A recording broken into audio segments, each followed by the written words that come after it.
عليكم، انا نورس وده فيديو جديد. النهارده هنتكلم عن التخلص من تعفن الدماغ.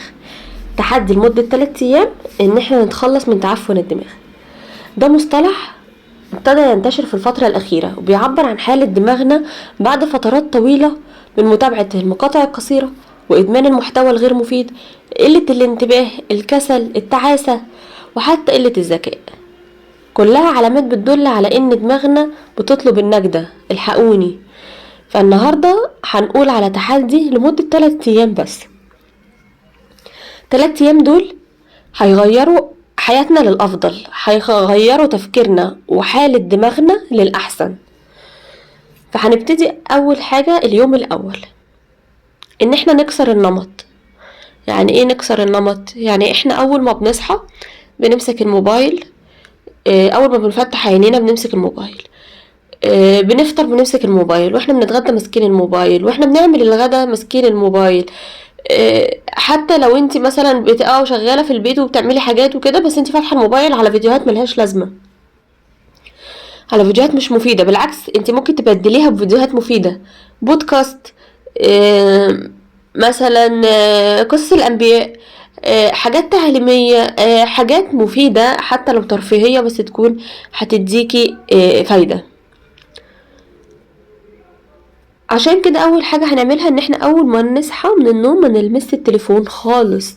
تصحي من النوم تقومي تتوضي وتصلي وتقري اذكارك وتفطري فطار حلو، تقعدي في حتة هادية.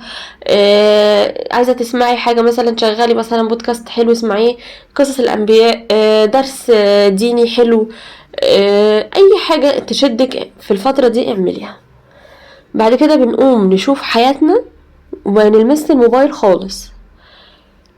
هتجيبي ورقة وقلم وتكتبي افكارك، اكتبي افكارك، اكتبي نواياكي، اكتبي امتنانك لله ان انت عايشة حياة كويسة، ان انت مبسوطة، ان انت مرتاحة، ان انت بتشكري ربنا. اكتبي لنفسك حاجات تقويها وتسندها وتفرحها. اشكري نفسك على ان انت بدأتي تاخدي خطوة زي دي وان انت شجاعة. يعني ما تقوليش بقى ايه الاوفر ده، يعني كل ده عشان مش همسك الموبايل. على فكرة انت مجرد ما هتسيبي الموبايل بس من ايدك هتحسي ان انت عارفة زي المدمنين، مش قادرة، عايزة اي حاجة بتشدك ان انت تمسكيه. اصل في رسالة جت، اصل مش عارفة مين رن عليا، اصل مش عارفه انت حتى لو في رساله جت، حتى لو حد بيكلمك، حتى كده تخلصي المهمه اللي بتعمليها، المكالمه او تشوفي الرساله او تردي على الرساله وكده وتسيبيه، عشان مخك يرجع يشتغل تاني وتشيلي العفن من على الدماغ. كده احنا قلنا ايه؟ قلنا هنكتب افكارنا، مش هنمسك الموبايل. تكتبي 3 حاجات تخلي يومك افضل.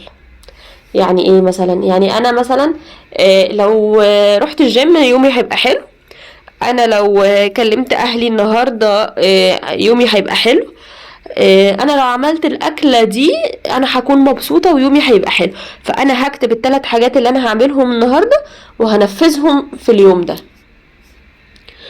واهم حاجه كمان في كل ده في اليوم الاول احنا لسه، ان انتي تتنفسي لمده 5 دقايق على الاقل. يعني انا قاعده كده 5 دقايق فاصله عن العالم كله، انا بس بتنفس، باخد نفس وبرتاح وبفضي دماغي 5 دقايق. حتى احسبيهم، يعني انتي احسبيهم ان هم 5 دقايق بالظبط تفضي دماغك. بعد كده هندخل اليوم التاني. اليوم التاني بقى هو رفع الدوبامين الصحي. يعني ايه رفع الدوبامين الصحي؟ هنقرأ 10 صفحات من اي كتاب انت تحبيه، اي رواية، اي قصة، اي مقالة، اي 10 صفحات. 10 صفحات، وانا افضل ان احنا نكون 10 صفحات من المصحف، لان ده احسن حاجة هترفع لك الدوبامين الصحي، احسن حاجة هتخلي روحك مرتاحة ونفسيتك مرتاحة. هنسمع بودكاست طويل، ان احنا هنشغل فيديو طويل ونقعد نسمعه، اللي هو هيشغلنا ان احنا في الفترة دي نمسك الموبايل. لا، بودكاست حلو، انا بحب اسمع لفلانة، انا بحب اسمع لفلان، فانا هجيب حاجة اسمعها تكون طويلة ان هي تشغلني شوية وان انا اتعلم منها حاجة. وبعد ما اخلص هكتب الحاجات اللي انا اتعلمتها او الحاجات اللي حسيتها لمست قلبي ولمست روحي وخلتني فرحانة ومبسوطة ان انا سمعت البودكاست ده وتعلمت منه. هنعمل ايه تاني في اليوم التاني؟ هنمشي او هنعمل رياضة بس بصمت، يعني انا ساكتة خالص بس بعمل رياضة. لو انا مش هعرف انزل من البيت، ما عنديش امكانية ان انا اروح جيم، ما عنديش امكانية ان انا اخرج، انا بعمل رياضة في البيت. بلبس لبس رياضة، يعني مش شرط اقول البس لبس رياضة بس، يعني عشان الواحد يتهيأ لموضوع الرياضة في البيت ده لازم يكون لابس لبس يناسب الرياضة. لان انا لو بالبيجامة القطيفة واقفة بعمل تمرينات فهتلاقي نفسك مش عارفة تخشي في المود، فاهماني؟ فنلبس لبس رياضة، اي حاجة من عندنا كده كده محدش شايفنا، ونقف نلعب رياضة فترة. مثلا شوفي هتقدري قد ايه تتحملي، ربع ساعة، تلت ساعة، نص ساعة، على حسب ما تعرفي. في ابليكيشنز على الموبايل بتنزل حلوة جدا جدا يعني تعلمك ان انت تعملي رياضة في البيت ازاي، وبيعدلك وبيعمل كل حاجة. لو حابين ان انا ابقى انزل لكم يعني اسم الابليكيشن او صورته كده، هبقى اكتبه لكم في التعليقات. هنشغل مثلا حاجة زي كده وهنقف نعمل رياضة واحنا ساكتين خالص، ما بنتكلمش، ما بنردش على حد، محدش في البيت يزعجنا، محدش يجي كل شوية يسألنا على حاجة بتاع. بفهمهم مثلا قبلها انا داخلة افصل 10 دقايق ربع ساعة، اللي عايز حاجة يقولي عليها دلوقتي قبل ما ادخل، لان بعد ما ادخل مش عايزة حد يخبط عليا، مش عايزة حد يضايقني، مش عايزة حد يتكلم معايا، عشان هتصفي روحك خالص. اليوم التالت بقى ان احنا نجبر نفسنا نقعد ساكتين لمدة 15 دقيقة. هتقولي لي ازاي يعني؟ يعني انا مدة 15 دقيقة انا الموبايل مش معايا، سايباه مثلا في غرفة تانية، انا قاعدة في غرفة بعيدة عن التلفزيون، انا قاعدة ساكتة، عارفة انت اللي هو ايه، باصة للسما، باصة للسقف، قاعدة ساكتة خالص، قاعدة يعني ما بعملش اي حاجة.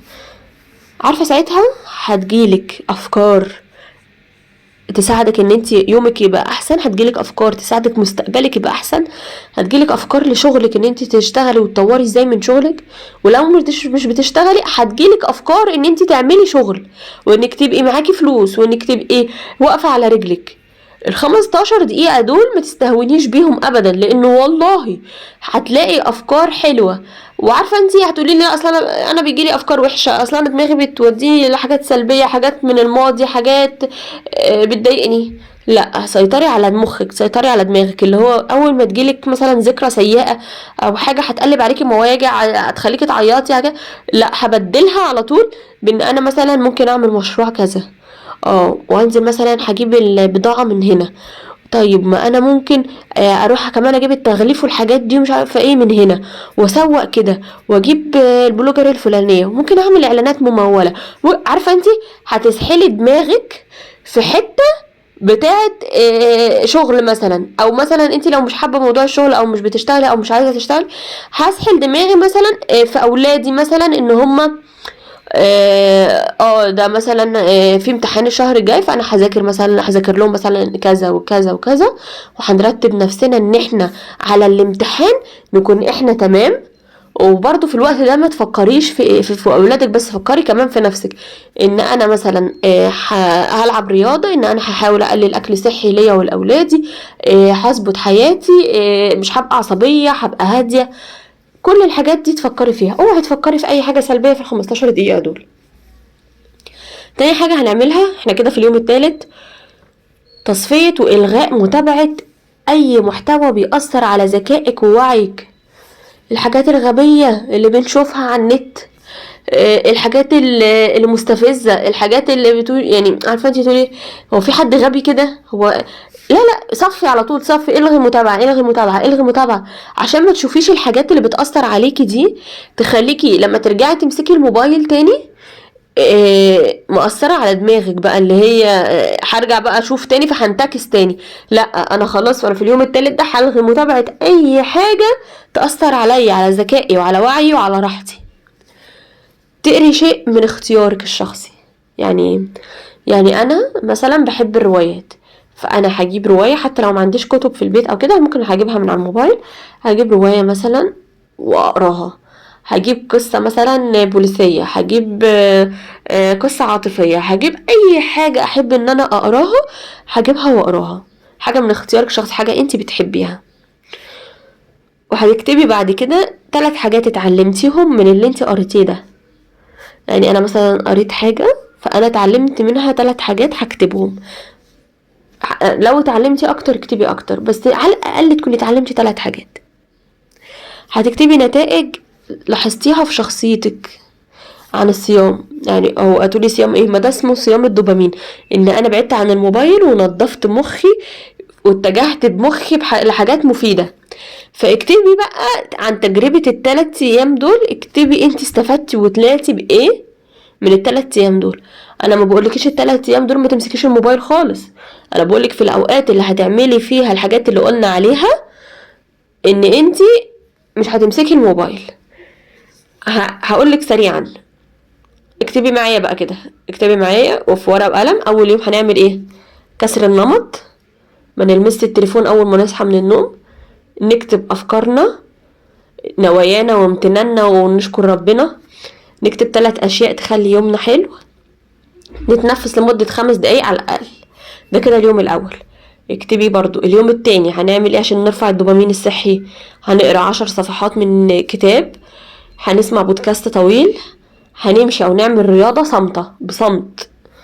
اليوم التالت هنجبر نفسنا ان احنا نقعد في صمت لمدة 15 دقيقة، هنصفي ونلغي حسابات او متابعة اي محتوى بيأثر علينا، قراءة اي شيء من اختيارك الشخصي، وتفتكري اي حاجة اتعلمتيها من ال3 ايام دول تكتبيها.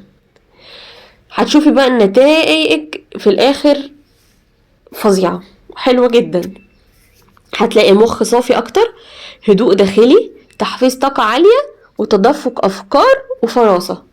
هتلاقي الافكار بتجيلك افكار حلوة، هتلاقيكي فراسة اللي هو بتفهمي الحاجة وهي طايرة زي ما بيقولوا، بتحفزي طاقتك، عندك هدوء داخلي، مخك صافي. الحاجات دي اللي احنا كنا عايشين بيها زمان. يعني افتكري كده قبل الموبايل وقبل الحاجات دي، الواحد كان بيبقى لما حد بيجي يقعد معاه ولا حد بيجي يحكي له حاجه وكده بتلاقي عندك فراسه، يعني بيقول لك تفهمها وهي طايره. اما انت دلوقتي الواحد يعني شخص بيبقى قاعد قدامك يقعد يحكي ومره واثنين وثلاثه، وانتي تقولي له لا اصل مش عارفه، مش فاهماك قوي، اصل انا مش منتبهه لك، اصل انا لا في حاجه مش فاهماها، طب عيد عليا كده. احنا عمرنا كنا بنعمل كده، يعني كنا الواحد بيفهم الحاجه على طول. لا وتخمني قبل ما يقول الحاجه تبقى انت عارفه هو هيقول ايه دلوقتي. اما احنا دلوقتي لا، احنا خلاص احنا دماغنا بقت في حته تانية. فعشان كده احنا هنتخلص من التعفن الدماغ في 3 ايام. وده كده الفيديو بتاع النهارده، مش عايزه اطول عليكم، ومهم ان انا اكون اديتكم الحاجه اللي تفيدكم. شكرا لكم، وما تنسوش ان انا بحبكم قوي، واعملوا لي سبسكرايب للقناه ولايك للفيديو، واكتبوا لي في الكومنتات استفدتوا قد ايه. شكرا، السلام عليكم.